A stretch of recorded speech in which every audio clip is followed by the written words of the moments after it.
Go ahead. All right. Hi, everyone. My name is Andrew Paik. I'm a postdoc working in the Non-Invasive Brain-Machine Interface Systems Laboratory here at the University of Houston, which is led by Dr. Jose Contreras Vidal. So a lot of other lab groups have already gone over brain-machine interfaces. As we know, these are basically thought-controlled robotic devices, and these can be used to help individuals who have lost their motor function due to spinal cord injury, stroke, or amputation. So along with constructing these systems, we also try to explore how motor commands can be predicted from the brain signals. And the imaging modality we mostly use in this lab is scalp electroencephalography.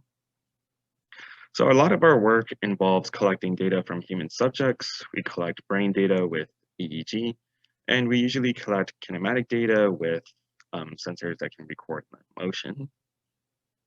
And with that data, a lot of our work involves crunching the numbers with the data, and we try to find predictive features in our EEG signals, which would allow us to predict these limb movements. So a lot of our work involves signal processing and machine learning.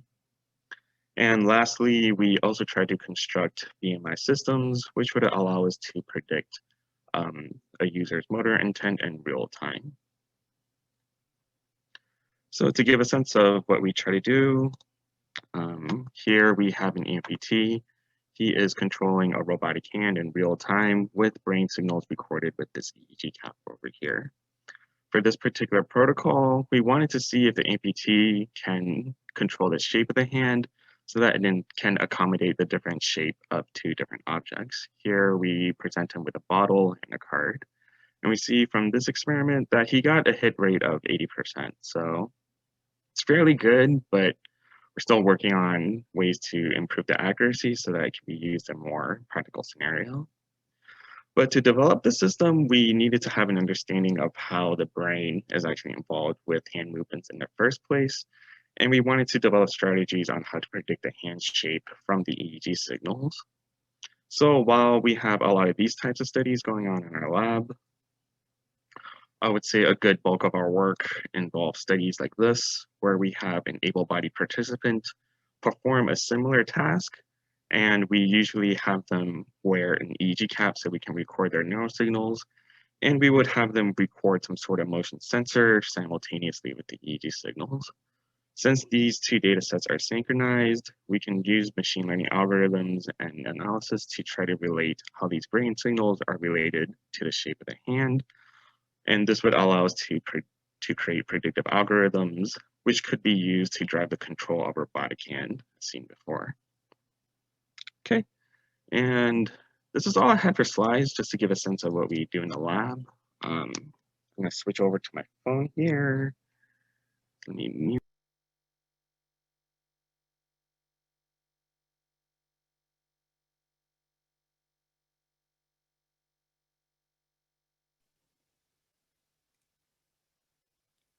And let's see.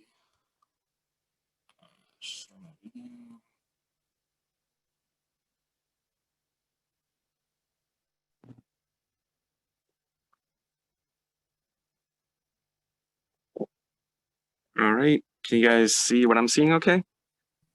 Yes. All right, okay. So we have 3 different lab spaces. I'm just gonna show you the one we have here. And just some of the stuff we work with. So we work with Scalp EEG. Usually this involves having subjects wear a cap like this. It's a fabric cap with electrical sensors placed all around. And with our particular system in particular, we have the one from Brain Products. And this allows us to detach these electrodes and put them on caps of different sizes. We did have a project here where we were recording brain signals from little babies to study the mirror neuron system. It was fun, but quite challenging. Usually with most of these systems, they involve injecting some sort of conductive gel to create an electrical connection between the skin and the electrode, since we're basically recording electric fields in the brain. We're also working with other EEG systems. This guy is from GTech. Only thing worth of interest noting here is that at the back here, it does have a little module which amplifies and records a signal from the brain. So it's pretty nice since we have the entire package consolidated as a headset. In our lab, we also work with what are called dry EEG systems. These headsets do not require the injection of a conductive gel. And for that convenience, there's also some drawbacks associated with a slight loss in signal quality. And these headsets tend to need a good bit of pressure to record a decent signal. This guy over here has electrodes that have the spider-shaped electrode in it. So given that, one would raise a question, why do we work with these at all? These are particularly helpful for public outreach events where we try to have members of the public, either when they visit our lab or when we hold public demonstrations. We want to give them a chance to see their own signals, and sometimes we will also record signals from them in some public installations. Now, I mentioned before that with a lot of our work, we also record the movement signals. Here we have a biometric system, and we can record electromyography, which records electrical signals from the muscles, from the skin. We also work with goniometers, which records the bend across the joint. And we also work with inertial sensors, which can record the acceleration of the limbs. And these types of sensors tend to be used in more of our other studies that involve gait and lower limb movements. Again, for the hand, if we were interested in hand shaping, we would likely use the cyber glove over here. This guy has sensors that records the bend across multiple finger joints.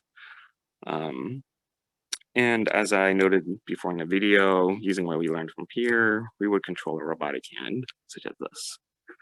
This robotic hand, it's not technically a prosthesis for amputees. This is more of a research testbed, but it can be equipped onto a cuff.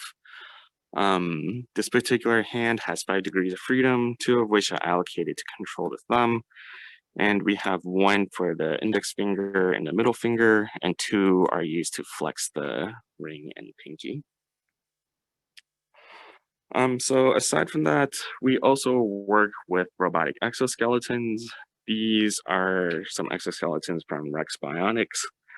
These are quite bulky, but they're able to support themselves with the subject inside. And these were more designed to work with survivors of spinal cord injury. These are typically sold to be controlled with a joystick over here, and much of our projects has been involved with seeing if we could control an exoskeleton like this with brain signals from the brain recorded with Scalp Eeg.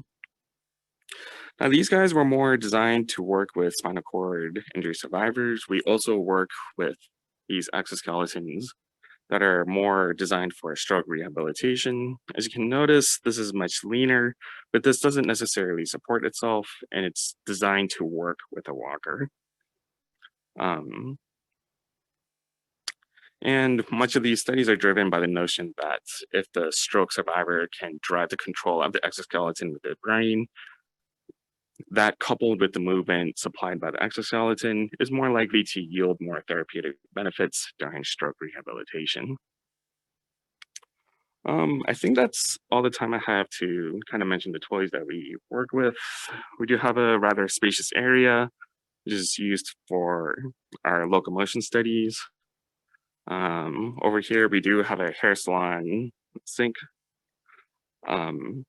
And this is more to wash the hair for our subjects. And over here is where most of our grad students are usually situated. As I mentioned before, a good bit of our work involves analyzing the data to find predictive patterns between EEG and limb movements. And I think that's all I have to show for you today. We do have 2 other areas of the lab, and we do have some work related to understanding how the brain is involved with perceiving and creating art. And we also have projects involved with fabricating EEG headsets and exoskeletons, but there's not too much to show there. So I think I'll just end it here for now. Thank you.